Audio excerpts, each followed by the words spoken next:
I'm Sean Delaney, and today on the What Got You There podcast, I sit down with Pauline Brown, who is the author of Aesthetic Intelligence and former chairman of LVMH North America, one of the biggest brands in the world. We are going to dive all into what aesthetic intelligence is and the importance of it for any company, no matter how small or how large. If you want a better understanding of your customers, your employees, and yourself, you are going to love this conversation with Pauline Brown.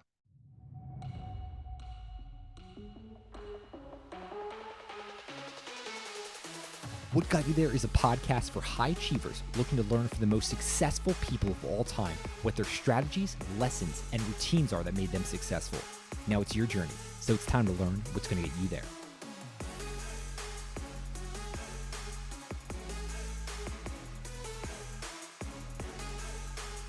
Pauline, welcome to What Got You There. How are you doing today? Hi, good to see you. Thank you for having me. I'm very excited to dive into this conversation. There's so many different parallels that I found both in your career and how you think about things across many different people that we've had on the show. But I would love to start with a quote of yours I came across that I just love. So bear with me here for a second. It's through diving, I uncovered another gift. Guts. While others on my team balked at the dangers of an inward somersault tuck or reverse dive in pike, I simply went for it. I learned to park my brain, focus on the mechanics, and trust my kinesthetic intelligence and embrace the possibilities rather than the risk of each move. Yes, at times I suffered. I experienced more than my share of belly flops. They were painful and embarrassing, but I survived and I progressed. And as my degree of difficulty grew, so too did my confidence. But to this day, many of the same qualities that propelled me in diving serve me well in other areas. When faced with daunting challenge, I continue to park my brain and trust my abilities and embrace the possibilities. I know that confidence comes with mastery, and the combination enables me to reach new heights. Pauline, I love this quote. I thought this was incredible. Thank you. And I You know what? It's so funny. That came from a Forbes interview that I want to say was close to 10 years ago, before I had written the book, before I had even started down this particular journey of aesthetic intelligence. And I'm so interested that you brought it back. I forgot about that interview, but now that you've brought it up, you know, one of my more recent kicks, which maybe we can get into later in the show, is the different forms of intelligence above and beyond aesthetic intelligence, or maybe even as part of aesthetic intelligence. And one of them that I come back to time and again is kinesthetic intelligence. So we should talk about that. Yeah, absolutely. But I would love to just hear your thoughts. Obviously, a decade since you've said this, just thinking about some of those things you talk about, like having the guts, exploring the possibilities as opposed to some of those limiting beliefs, and then parking your brain. But when you hear that quote, what really resonates with you? What do you feel like you still continue to embody today? Well, I mean, I think the first thing I would say is, having guts is not synonymous with being fearless. I was afraid every time I did one of those dives that kind of defied what my body really would have wanted to do, or directions that it should have naturally gone in. So the fear never went away, but the willingness to confront it and to balance the fear is something that has never gone away. And to this day, as I go down paths I've never done, I host a radio show. Before that, I had never done broadcast. I wrote a book. Before that, I had never written a full book. I teach. Before that, I had never gotten in front of a classroom other than a one-off lecture. So for each of those, there's always a bit of nervousness and fear of failure and fear of embarrassment, but that is never overweighed by, I guess, that sense of possibility, which is why I keep going. Can you actually talk about, you mentioned the balance there between the confidence and then the fear. What is that like when you're thinking about doing something new, writing a book, starting a radio show? How do you work through that in your own brain? Yeah. I mean, well, the first thing, which I would say is really something that comes with time and judgment, is not being reckless. So there comes a point where taking risks, where confronting your fears is just reckless, and it gets people into deep trouble. And I see that all around. We're seeing it unfold in front of us with the crypto crisis, and particularly with FTX. So the balance is knowing, or at least having a good enough sense of how far you can push yourself in order to grow, and in order to build that muscle without pushing yourself so far that you may break down your body, and to speak metaphorically. And so there's always a balance. And I think in business, a good leader is always balancing conflicting interests. And if he or she is not dealing with the tension between two opposing opportunities, there's probably something wrong. And in my world, those two opposing forces are typically commercialism and creativity. They don't go hand in hand, at least in the near to midterm. A lot of things that companies do to drive sales, to scale, to automate, defy all the other things that I talk about companies need to do, which is to touch people in a more meaningful way, to create beautiful products that last, to build stories and propositions that, stand the test of time and that move people in more profoundly. And both of them create value, but often in very different timeframes. And the role of a CEO is to balance those two opposing forces, not to do away with one or the other. If I see a company that is commercially really well run, but has no soul, I say it's just a matter of time before that company goes away. If I see a company that is all art and feeling and vision and has no, business fundamentals to support it, I say there's no way that that's going to work unless it's sitting in a museum. It still has to be sustainable economically and operationally.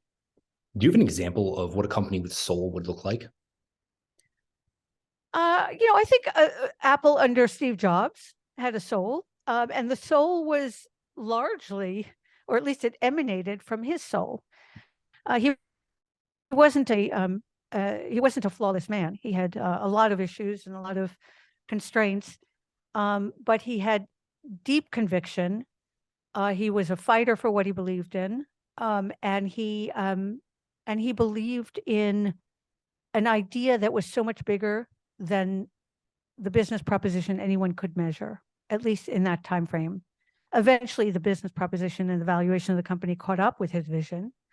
I think when every time Howard Schultz comes back into Starbucks, his big push is to reinfuse soul into their coffee houses, because everyone who has succeeded him and preceded him, because he's come back now at least 3 times, has driven that soul out of it. And at the end of the day, if you're just going into Starbucks to grab a cup of coffee at a premium price in a noisy environment with bad food, you're probably not going to come back, or you're going to go to Dunkin' where you can get it a lot cheaper. And so he realizes in his depth, like in his core, that he has to create something that speaks to people more profoundly than just a cup of coffee. I think most companies that have survived the test of time and survived with products that are not necessity. I'm not talking about Exxon, right? But companies like Disney. I mean, Walt Disney's soul still is very much a part of that ethos. His soul was, he had a very original view of how he could immerse families, particularly with young children, in a fake world that was magical. And every detail of those parks and those films and those products sort of it is infused with that philosophy toward family fun. Can you go further on that infusion, right? I'm thinking about these companies that survive 10, 15, 20 years versus those once in a generation, 100-year type companies. And I'm wondering, in the early days, do they look somewhat similar? And are there key distinctions? I'm just wondering how you would wrestle through which company is going to last a decade or two and which is going to be a once in a generation, 100-year company. Well, so first of all, we never know until it's really tested. I know with pretty strong certainty at this stage in my career, because I've seen so many young businesses come and go, that if they don't start with a certain philosophy and a certain commitment, that they won't last. You can't make it up later. But there's a lot of companies out there that have started with a founder that had extraordinary taste and vision and imagination, and it just didn't survive him or her, usually him. So the biggest risk that young companies face is that they can't scale beyond the founder. And sometimes the breakdowns happen in that founder's lifetime, where he or she gets a business to a level that exceeds their ability to continue growing it. And sometimes it lasts through their lifetime, but then you have succession issues. And the next generation, whether it's a family member or a hired help, can't, unless they've really sort of been cultivated in a certain way, unless they understand the more profound instincts and drives that the founder, was able to use to get that business off the ground in the first place and speak to consumers in a way that made sense for them. Unless that thought process is sustained, then most of those businesses will fall by the wayside. Because as I say time and again, the vast majority of what is sold, even if it's unique in some aspect, it's not unique in such that it really is irreplaceable. Very few products from a functionality standpoint are irreplaceable. And that's true at every price point and with every, utility I could imagine. What is irreplaceable is a relationship that is expressed through the products or services, through the culture of that company, through the style of the people, the style of the brand. Those things are truly unique if done well. And they need to be preserved and they need to be understood. Can we actually open up the understanding of this and around what you wrote about aesthetic intelligence? And I would love just for the audience, open up, what is aesthetic intelligence? Well, so I was an English major undergrad, so I'm very particular about my word choices. So aesthetic. So let's just start with what is aesthetics. It's not what most people think. If you ask the vast majority of people what is aesthetics, they will say beauty. They will say it's about design. Often the implication there is it's about visual elegance. Well, it can be, although it doesn't have to be. So aesthetic comes from the Greek word aesthetikos, which is about perception of the senses. So a related word, which is used in a very different context, is like an anesthesiologist, right? An anesthesiologist's job is to numb your senses so that when you go into surgery, you don't feel pain. An aesthet's job is to arouse your senses so that as you experience life or art or any other sensorial touch point, that your senses have come alive. So it is very much about the five senses, first of all, not just visual. We live in a visual age. We focus a lot on visual. We are very, very under attuned to how powerful the other senses are. And we can get into that later. That's number one, what is aesthetics? Number two, I would say, when I mentioned a moment ago, it doesn't have to be beautiful. What it has to be is moving and exciting and memorable. So if I think of, there's a term in French, which I use a lot, called joli laid. It's a great term. The direct translation, the word joli is pretty and the word laid is ugly. And the term joli laid is, has historically been used to describe a beautiful woman's face. And what makes her beautiful is there's something a little bit off. It could be like Lauren Hutton's, gap in her teeth. It could be a mole. It could be even a little crooked nose. It's something that is imperfect that makes her that much more beautiful and memorable. And so when I think of aesthetics, it's not really about this sort of harmony and about this sort of idyllic version of things. It's where a lot of companies go wrong with their design. They try to take the best from what they see in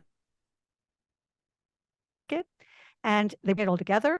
And if people this year like certain, color palettes and certain silhouettes or shapes, they again try to incorporate that. But it comes from a very sort of perfectionist model, and it feels cold, it feels flat, it feels impersonal. And so where I am interested on the individual level, but even more importantly in this conversation on the business level, is how can you, take elements of imperfection that make something feel real and different and interesting and use that to your advantage. And I can give you plenty of examples. So your second part of your question is, what is aesthetic intelligence? First of all, companies are not aesthetically intelligent. Companies are just economic entities. They are comprised of people, and individuals have aesthetic intelligence, right? So it is something that sits within individuals. the world, I would say, have been born and grown through individuals, i.e. CEOs, founders with high degree of aesthetic intelligence. It's a huge differentiator. It comes from within. It is never expressed through a boardroom meeting or a outside agency or some sort of clinical process. It's taste. In a word, it is taste. What forms taste for these people? You say it's embedded in them. So I've studied this quite a bit because I'm fascinated by how you can take a population of people, and even when they've grown up in the same environment, maybe even in the same family, and have many of the other sort of similar qualities, they can have markedly different tastes. So the short answer is it's a combination of three different forces, and they're not equal, but they're all playing a role here. So one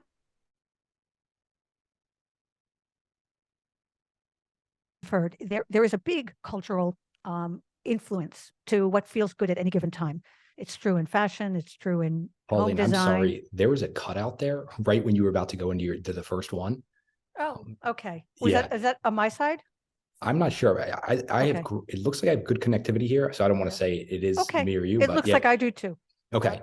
I'm just going to let me just do one quick thing. Maybe because there was a phone call that came in. Maybe that's why. I'm going to turn my Wi-Fi off though. Okay, so I'll start. So where is aesthetic intelligence born? How does it come of age? And why do people have such markedly different taste, even people who grow up in the same environment? Well, in a nutshell, there are three different forces that shape each of our tastes. They're not the same proportion of influence, and I think even that would vary from person to person and from vertical to vertical, but I'll share what I mean by that in a moment. So one is a culture. So in any given time in history, there are trends in fashion, there are trends in that have nothing to do with taste, but they actually do shape our taste. The way the environment is progressing or unfolding in the case of current times, some of the socio-political shifts that go on. Think of the Bauhaus and how that sort of came out of a post-World War II era.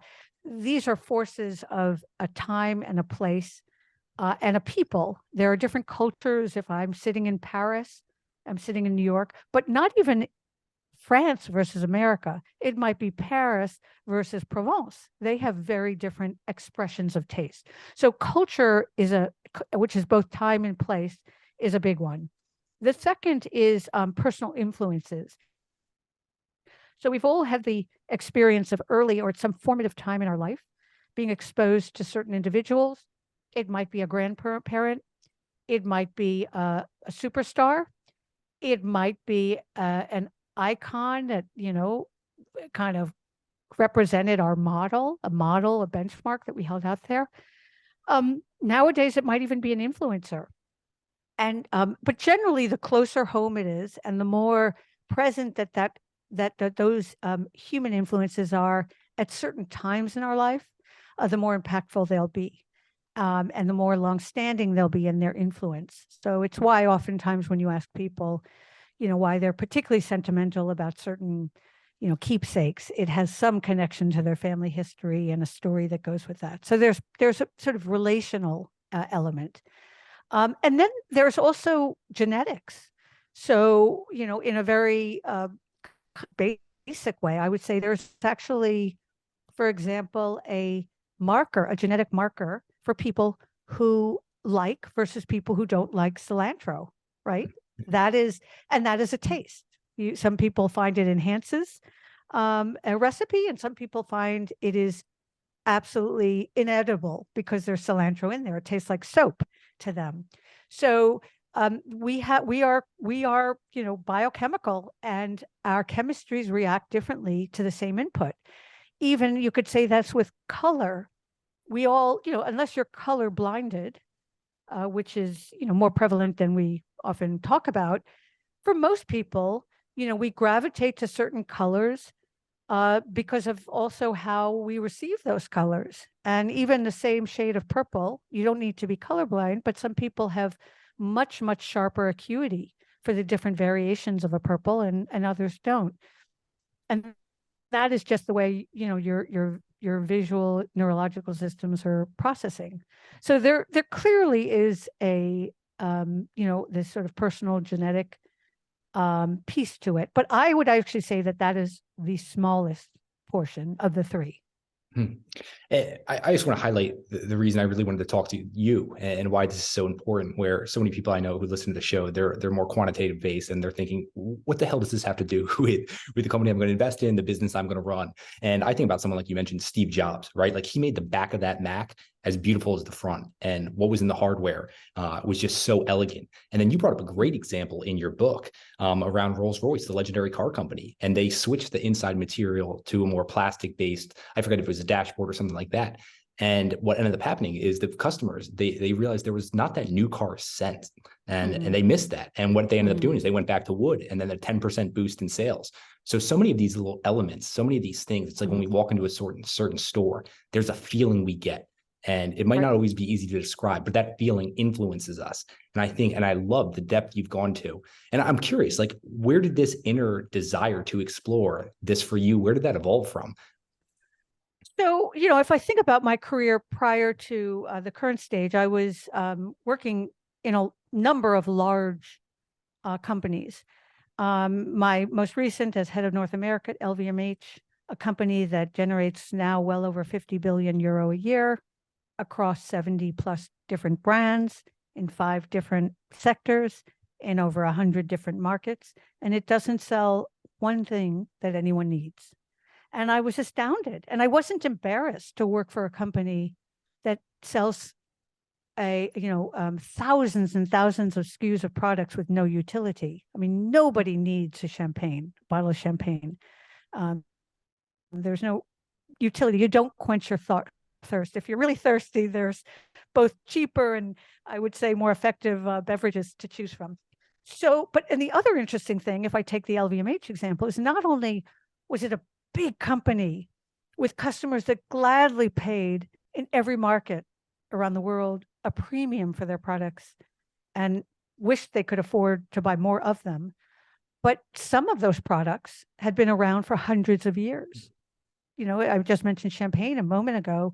A maison like Renard or Dom Perignon goes back to the 1600s. So it wasn't like a flash in the pan where people were just, buying something off an infomercial only to, never come back.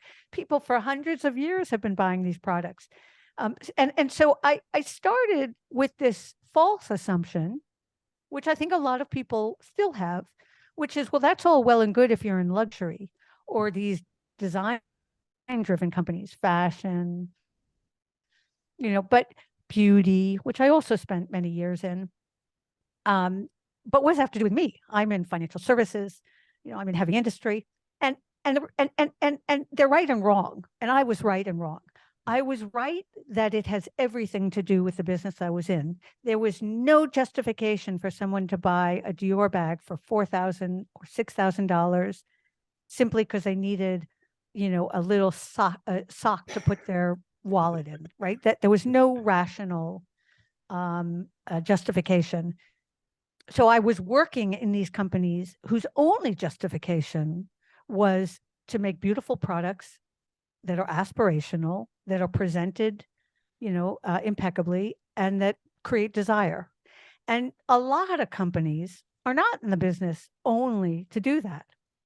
But where I started to feel otherwise, and where I would say I was wrong, and people who still have that assumption that this has nothing to do with them are wrong, is I realized that most companies are not as extreme as LVMH, where they wouldn't exist without this, but nor can they win without having elements of this. And the vast majority of companies are doing nothing with this. So the point I'm making is, Steve Jobs could have said, as was the case when he started in computing, that all I should care about is microprocessing power, device size, speed, which is related to the other, and price. That would be a very industrial mindset. And that is the way Dell and historically and HP and IBM all functioned. But he said, I can't not deliver those functional elements. I have to at least, there's a point of entry. that, that I have to compete with, but I'm not going to win against much bigger players on that front. And not only did he win, see, so much, the company he built is so much more highly valued than any of those others today, but he redefined the industry he was in. And it wasn't an either or, it was an and, but it was a big and. And I do a lot of work now with the automotive companies, and similarly, I've worked with Mercedes, I work with BMW, and I've worked with Ford. Mercedes gets it. I would say they get it, particularly when it comes to the design of the car. Not so much when it comes to the other elements like a showroom, which they don't control, but still. So I wouldn't say it's quite as experientially exciting as some of these, other luxury segments like fashion. Ford doesn't get it at all. And that was my push for them, is not to say it. First of all, this isn't just shouldn't just be relegated to the domain of rich buyers who have unlimited budgets. At every budget, people want to surround themselves with beauty. At every budget, people want to be excited. They want to have things that are meaningful. We are at the only time in human history where more people are dying from overeating than from malnutrition and starving, right? We have too much stuff. Even, the poorest segments of society really aren't wanting for a t-shirt in most pockets of the world. They want a better life. And part of a better life, and I've even studied, tribes in sub-Saharan Africa, they still, they want to put beads on, they want to paint their faces, they want to create, beautiful environments for their festivals and their family celebrations. This is human. This is not a luxury that, should be contained to one rather small pocket of all of our, economic outlets. Yeah, it seems like there's a serious disconnect here between the way we're being marketed to, right? Like hitting on some of the computing power or the let's just call it how fast the car is going to go. What have you found in the companies that nail this? How do they market? How do they speak to their customers? Well, the first thing, I think that we have to remember, and this is true even in B2B businesses, but it's certainly true in B2C, that the customer, whoever that customer is, and whatever factors they're using to ultimately make a buying decision or not, are emotional beings. And they are not just customers, they're not just consumers, they're humans. The people who are selling to them, your employees, are not just, functional specialists. They're not just on the payroll, they're humans. And so one of my larger missions here, or motives, is we got to humanize the entire chain in order to get there. If you don't recognize that as a leader, your job is to mobilize humans in ways that, give them pride and commitment and oftentimes turn them into customers of your products as well, because they genuinely believe in the value proposition. If you don't believe your customers have lives that have worth above and beyond the few seconds they spent clicking, the buy button, right there, you're going to fall into the trap that, I would hope business gets out of. So it starts with and that's just a overriding philosophy. And from there, if you treat everyone in the system, or if you at least are cognizant that everyone in the system, is human above and beyond their role in that value chain, and then you start to think about, how do they make decisions? Well, they're not just rationally computing as an algorithm would. Some cost benefit analysis. They're not, we're not computers. And as I said earlier, we have so many choices. So what we are doing more often than not, and some people would say as much as 85 to 90% of the time, our final decision is, how did that product or service make us feel?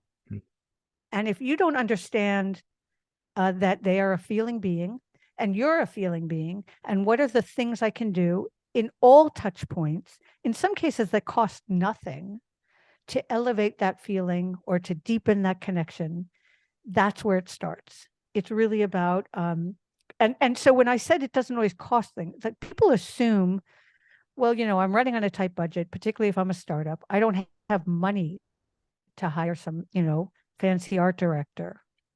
Well, it helps if you're a store operator to hire the likes of Peter Marino at $10 million a shop for his architectural work. It helps. Sometimes it hurts. But if you think of the people in your extended network who have the best taste, they're never the richest people. Because when you have unlimited means, you don't have to make trade-offs. And I think having great taste is as much as anything about smart and mindful trade-offs. And so the first thing I would say is, going back to your question, what can people do? Well, think about the things you're already doing. On the customer level, you're already coming up with if you're a retailer, you have a store design, you have a way that people feel when they enter your space.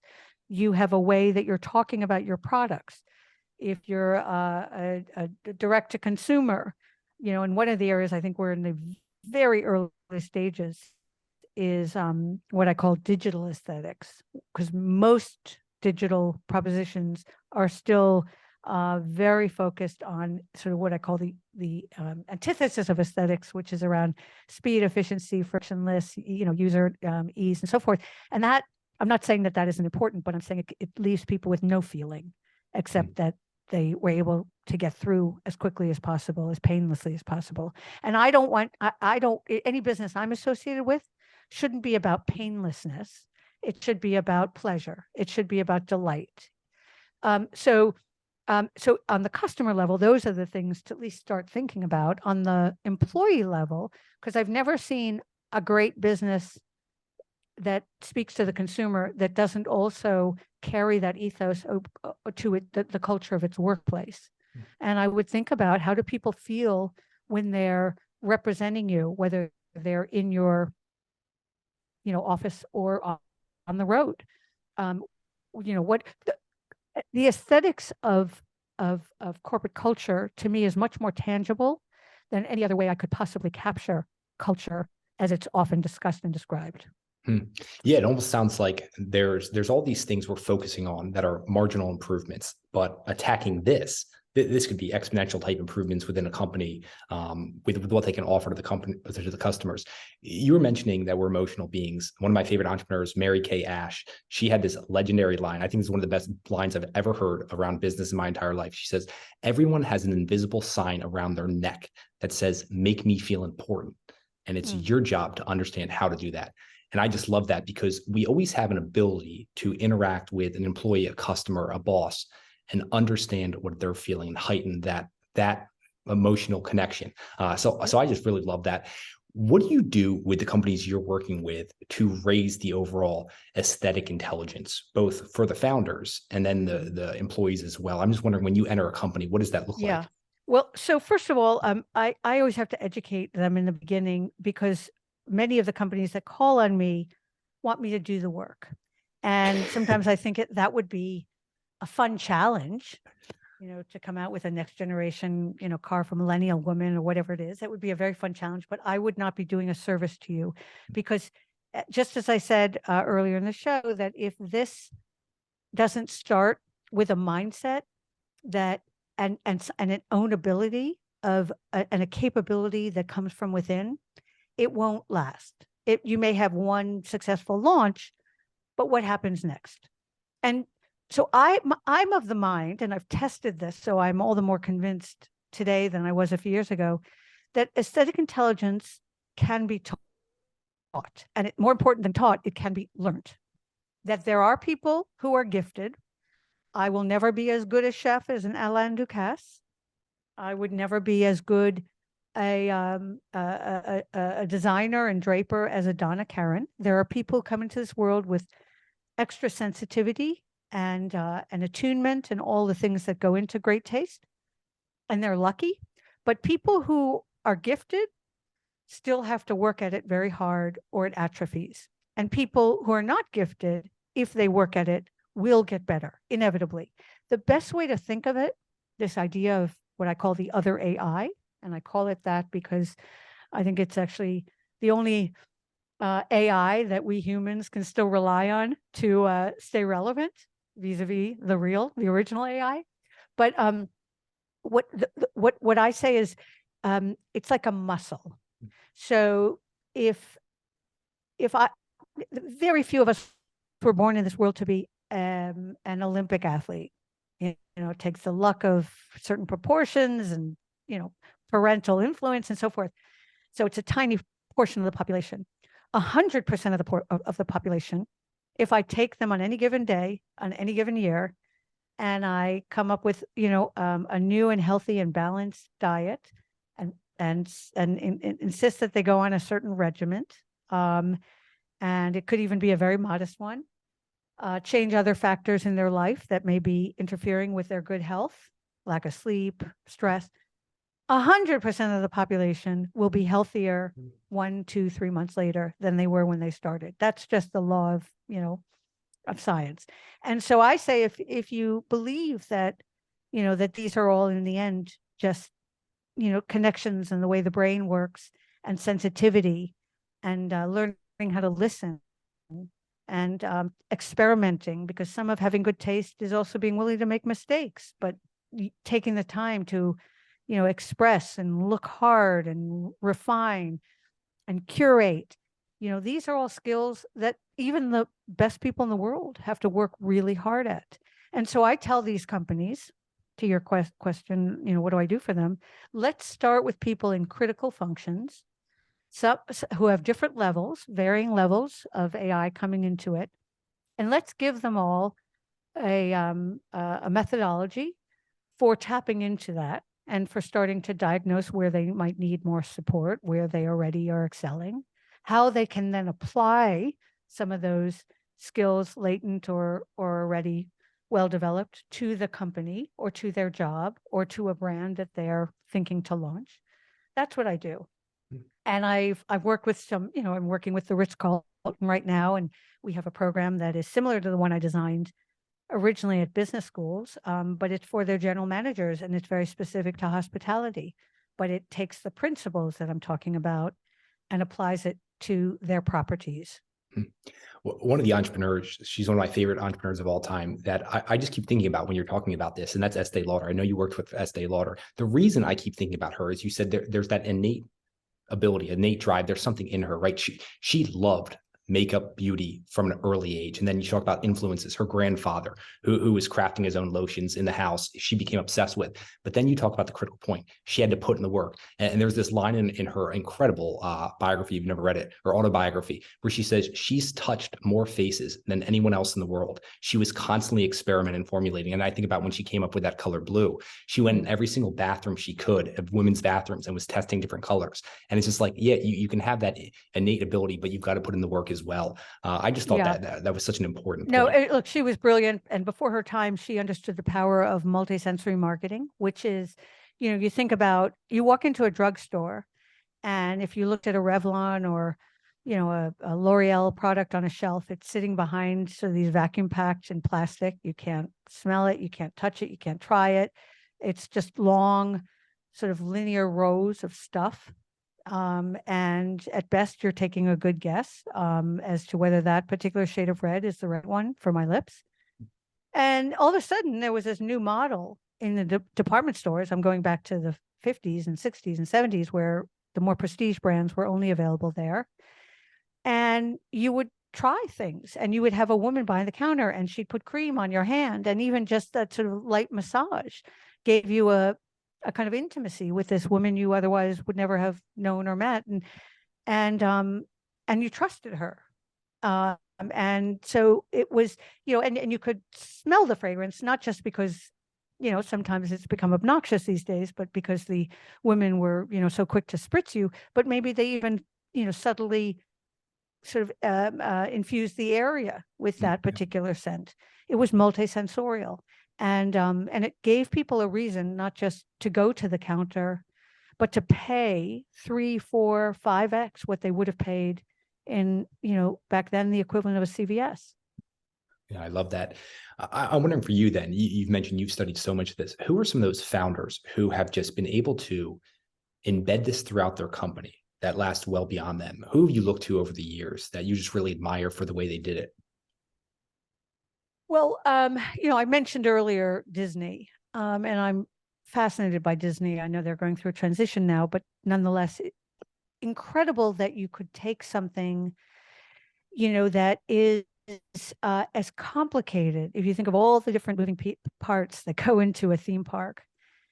And not only could you get people to come and people to spend a lot of money, because a Disney vacation is expensive for the average American family, for the average global family.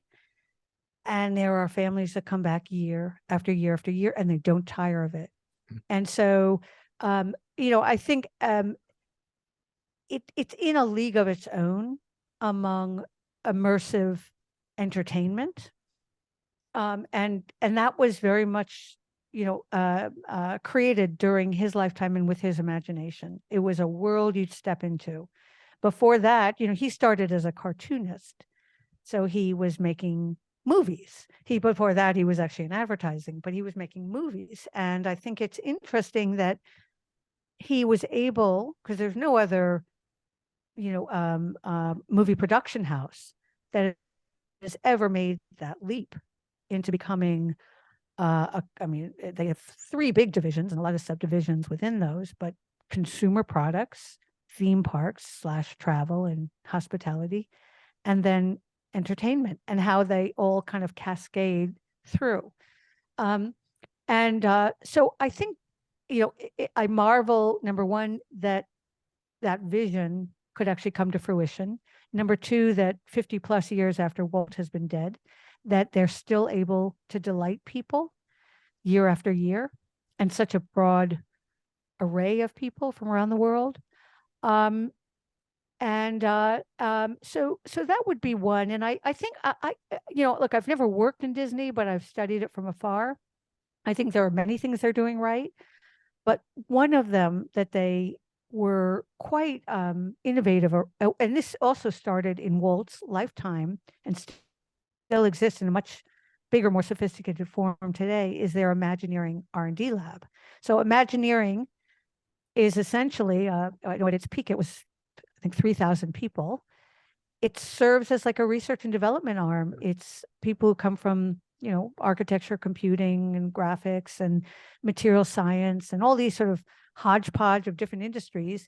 And they take on the most micro problems. It might be, how do I make that cobblestone in Epcot feel a little bit more antiquated, but more comfortable on the feet? I mean, it might be something that micro. And it constantly, sort of refining and introducing new rides or ways to make old rides feel new again. I don't think, I think if I looked at any other immersive, sort of large scale immersive experience center, Legoland or whatever, which also does quite well, I don't think anyone would have anything that could rival their Imagineering, the way they bring together and the way their ideas come to market. Yeah. If anyone is a Disney Plus subscriber, there's some great shows behind the scenes of the Imagineering department where they talk about how they approach this, and you get to work or see some of the individual designers. You bring up Disney. I want to hear and dive into your concept around the halo effect. And so could you just define what the halo effect is, and then we can dive into it? So the halo effect is not something I coined. It's been around, but it basically says that about, on average, 50% of perceived value of any product or service is not not a customer's engagement with that product or service, meaning at the point of purchase or the actual usage of it. But a good 50% is a combination of the memory and anticipation of that product. So, for example, in the Disney scenario, let's say I have a family vacation. I'm going to spend 6 days down in Orlando. And let's just say my budget for that is in order of $4,000 or $5,000, which would not even be a generous budget for a family of 4. The way people get comfortable, and this is, of course, not conscious, but it is tested and proven, is they sort of feel that about $2,000 of that vacation is what happens when I'm at the park. When I've landed, I've checked in, my kids are on the theme park. There's a lot of things to enjoy about it, but there's also a lot of things that would take away from the value. The fact that Orlando is very hot and muggy, the fact that, you've got to wait on long lines, it's crowded. I mean, there's a lot of detractors.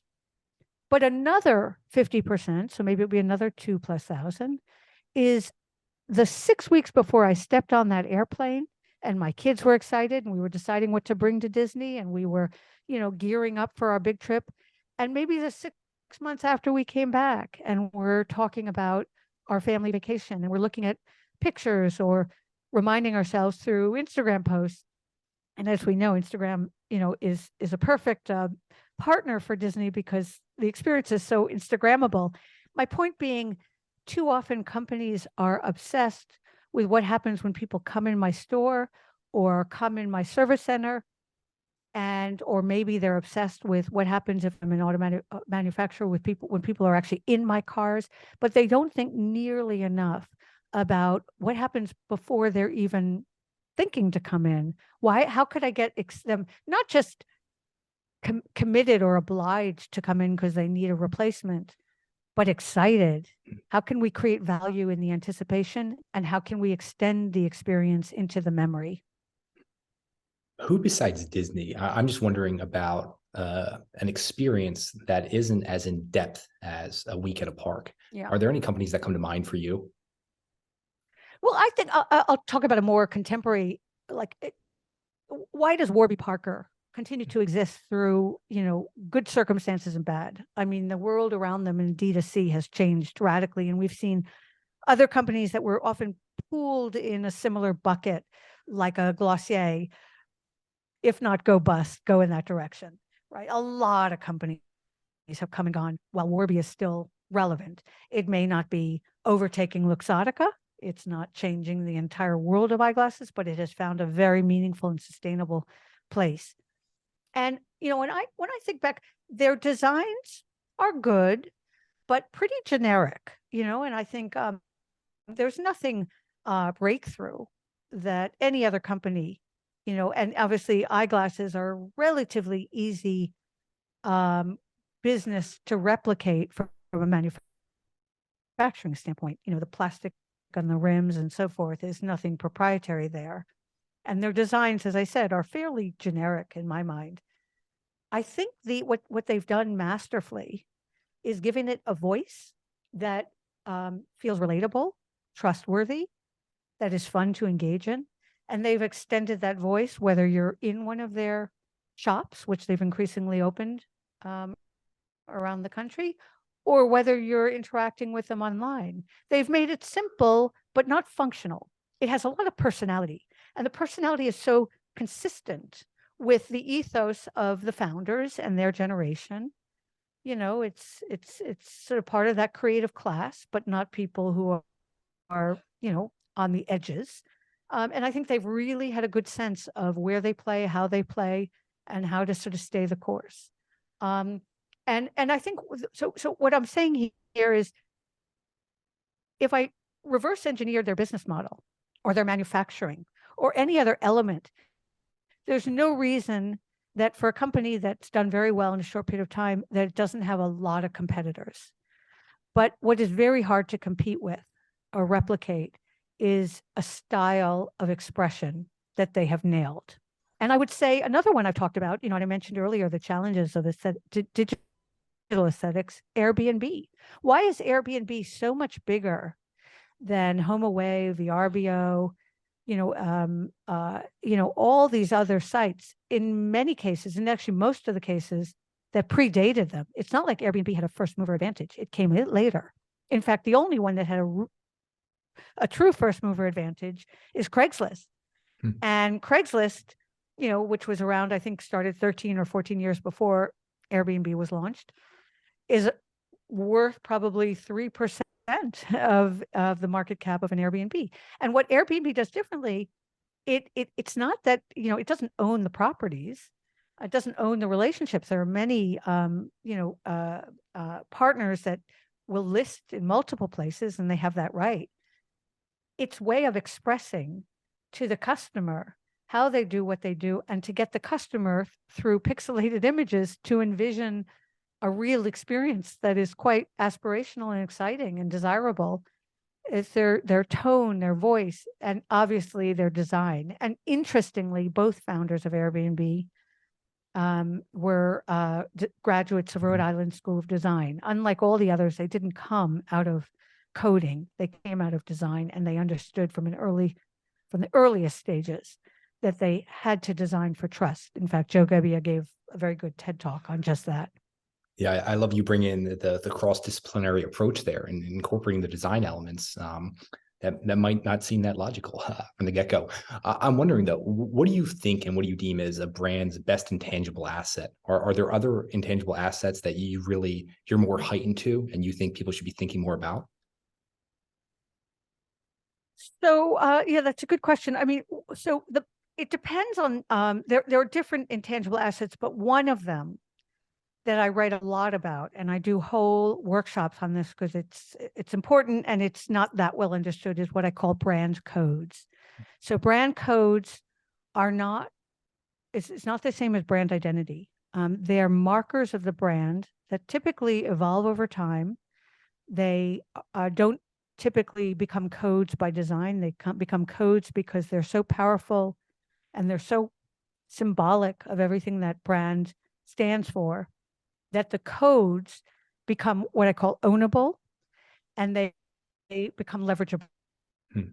So an example, if I take a code, Burberry hasn't had state-of-the-art designs now in quite a few years relative to its direct competitors, and as a result hasn't grown as well in luxury as some of the others. But its Haymarket check is a very powerful code where I could see it out of context. I could just see it. In fact, recently in the New York Times, I saw a full page ad, and it was just the check. And I knew exactly who that ad was for. And especially if I were a big Burberry buyer and loyalist, that would mean something to me. Tiffany, to own a color so that if I see that very particular shade of blue, which is not sky blue, it's not teal blue, it's Tiffany blue. If I just see a box in that blue, even if it's filled with pennies, I think Tiffany and it has value, even though the box literally doesn't have value. And by the way, codes aren't just visual things. Another example, if I go by a fast food restaurant and I can't see, any sign of what that restaurant is, but I get a whiff of McDonald's French fries. It's so iconic. And for most of us who grew up enjoying that, it brings some emotion to the fore and some, appetite forward too, some desirability. And so the smell of a McDonald's French fry is a code, and it's something that happens over time. It gets reinforced. So going back to your question about this as an asset, most companies have more codes than they realize.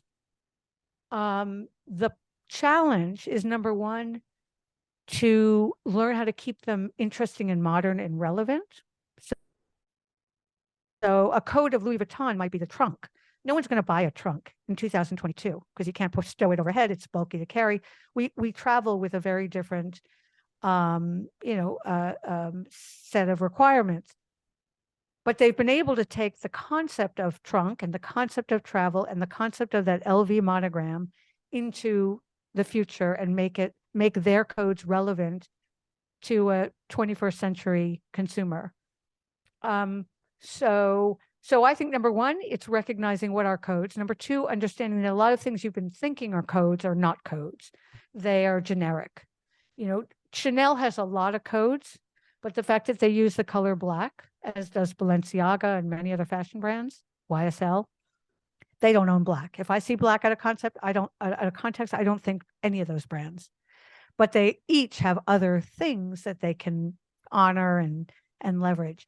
So I think over time, that is what gives brands sort of symbols that can live, first of all, beyond the founders and beyond the existing creative teams. Secondly, has emotional connections. And thirdly, could be used in much more powerful ways than most people intuitively know how or have been trained to. The word that keeps popping in my mind, and it seems like it's essential in all this, is awareness. Do I have that correct? I think it's judgment. I mean, it starts with awareness. So I always say, if you break down which is what I do with my my public class, which is Aesthetic Intelligence Labs. I break down taste into four non-mutually exclusive components. And they're all important. Some of them are more challenging than others. But the first is just that. It's what I call aesthetic sensitivity or awareness or attunement. Just being aware of what at any given time. We go through life learning to block, and you got to unblock in order to develop these skills. Secondly, it's interpretation. So it's not just awareness of what I'm feeling, but awareness of how I feel about it, and making connections between, is that the feeling I want other people to have? Is it detracting? Is it confusing? Is it enhancing? So this sort of critical analysis around the feelings is the second part. I call it interpretation. The third I call curation, which is knowing how all these elements come together. Because in the end, an experience, most people will not be able to tell you exactly why an experience was great or bad. They may point to a few obvious things, but often they don't even get that right. But having the judgment and the sort of the eye, which is what I call the editorial command, to bring all these pieces together in a coherent way, in an exciting way. That's the third. And the fourth, which is really important in business, is what I call articulation.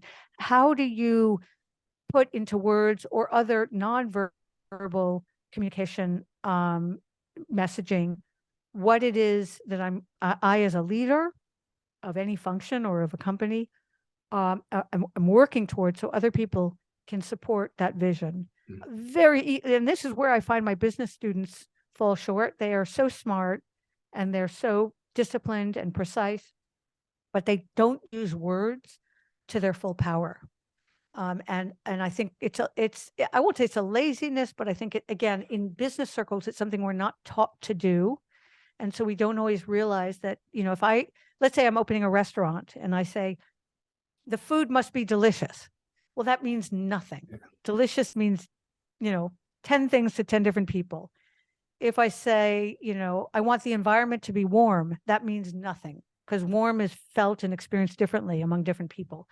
But if I can give it a level of specificity that means is the kind of warmth or the kind of, the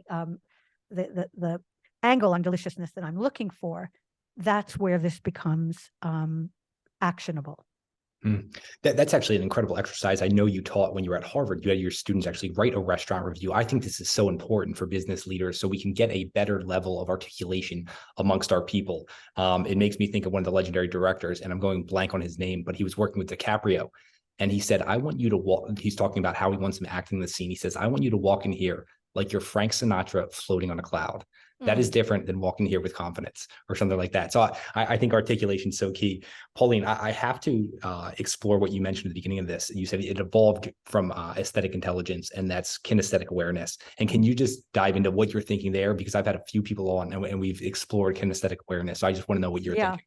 So, first of all, when people hear it, they usually think of athleticism, and that is a big piece of being a great athlete. I'm actually using it a bit different in this case, which is more around what I'll call bodily intelligence. So, and the reason, and that is a subcomponent of aesthetic intelligence. Bodily intelligence is knowing not just what's going on in your head, but really what your connection between the world around you and your connection between your mind and your body. And it's, it's connected to what I said before around awareness and attunement. Attunement is at any given time, we're bombarded with sounds and smells and, textural sensations. Most of the time, the only ones we notice are the ones that are very painful or that we're looking for, that we're consciously looking out for. But the first step in this bodily intelligence is saying, if you put your mind to rest, how much can you really pick up that goes above and beyond what you consciously or deliberately are processing? And I also think it's establishing a stronger connection between what's going on in your body at any time and how you're feeling or thinking about it. I think the more that you can connect the dots there, that's, I guess, like the mind-body awareness, the more you can put it into action. So example would be, a moment ago, I said, if I'm a restaurateur and I want my place to feel warm as I think of warm, well, before I can even articulate it, I have to know, because when I'm saying warm, I want my body to feel warm, which means I want to use sumptuous materials, maybe certain colors, maybe certain, even word choices that give people a warm feeling, a welcoming feeling. And I don't think I'll get the answer first in looking at it intellectually. I think I'll get the answer by imagining how my body responds to all of those different sensorial cues. And so another version of that, that is not quite the same, but is related, is what I call naturalistic intelligence. So naturalistic intelligence is our connection to the environment around us and to our own biology, a little different than our body. So the thought here is, we spend a lot of time in our heads and we try to be very rational people. But a lot of what makes us who we are is so hardwired. What makes us human is so hardwired that no matter how much we try to talk ourselves out of it, we still find ourselves resorting to things that we can't quite explain. Like a really basic example would be like, why in the 21st century would we, on average, find men with, if you're a heterosexual woman, you find men with a square jaw more attractive than than one that has a less square jaw. There's no rationale for that. Well, thousands of years, I'm talking 10,000 or many more years before that, that was a rational choice because it was a symbol of strength and virility and an ability to protect your offspring. And, we responded to that. And now, in the 21st century, there are so many other variables, but we are still who we are. Why in the 21st century do we still care about eating good food? We can be nourished as astronauts are with, powdered substance, and, we can get the energy through other means as well. But it's just so embedded in the human condition. And so this idea that I think if we're honest about that which makes us human, which goes well before the digital era, goes before the industrial era, goes before the agrarian era, and we not saying that we have to cave into it. We've evolved as a people, and there's, we're civilized and so forth. But I don't always think we are as aware or as attuned or as honest about how much really drives us that cannot be explained by modern science and technology. Yeah, it makes me think of this interesting study. It was from a book called The Hour Between the Wolf and the Dog. They were studying some of the best investors, and they actually found out they had a better internal awareness of when their heart was beating. And I just thought there's something deeper there. There's this awareness, this attunement into other things that aren't quantifiable. So I love. Is this a book you're working on now? Not yet. Not yet. Not yet. But I have a series of things coming out in the coming year. My issue with books is even if I started today, you wouldn't get to read anything probably until 2024. Mm-hmm. And so I'm of the mind that now that I've kind of set the stage with the original one, I want to take all the different platforms I've built up and continue the conversation, but more fluidly, more in real time. And I'd like to be more hands-on. I don't just want to tell stories. I really want to work with people interactively and help the development of individuals and companies. Well, we're going to have everything linked up here where people can stay connected with you. But if you could do this, if you could have a long form conversation with anyone dead or alive, who would you love just getting to ask any question of? Ooh, I've never been asked that question.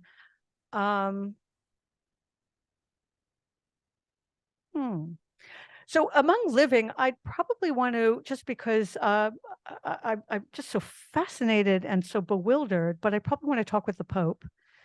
On the one hand, I was at the Vatican in Rome this summer, and I thought how weird talking about being hardwired towards certain things that don't make sense in the 21st century.